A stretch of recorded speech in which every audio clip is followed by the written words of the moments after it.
صفوں کو سیدھی کرنے کے تعلق سے ایک ضروری تنبیہ۔ چنانچہ بعض حضرات حضرت انس بن مالک اور حضرت نعمان بن بشیر رضی اللہ تعالیٰ عنہ کے بعد آثار سے یہ ثابت کرنا چاہتے ہیں کہ جماعت کی نماز میں ہر نمازی کو شروع سے آخر تک دائیں بائیں کھڑے نمازیوں کے ٹخنے سے ٹخنا ملا کر کے رکھنا یہ بہت ہی ضروری اور اہم ہے، اور اس پر اس قدر اصرار کرتے ہیں کہ بسا اوقات اس کوشش میں نماز کے دوران ان کی حیت بڑی مضحکہ خیز بن جاتی ہے، بڑی جو ہے بھدی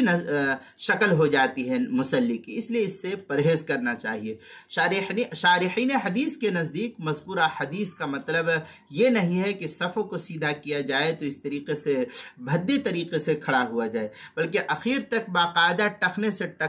ٹخنے ملے رہے۔ مطلب اس کا یہ ہے حدیث کا، یہ نہیں کہ اخیر تک بالکل ٹخنے سے ٹخنا ملا رہے، بلکہ محدثین اس حدیث کے تحت فرماتے ہیں کہ صفوں کی درستگی اور درمیانی خلا کو پر کرنے کا شدت سے اہتمام کیا جائے، یعنی خوب اہتمام کیا جائے۔ جس طریقے سے ہم نمازوں کا اہتمام کرتے ہیں اسی طریقے سے اس کا بھی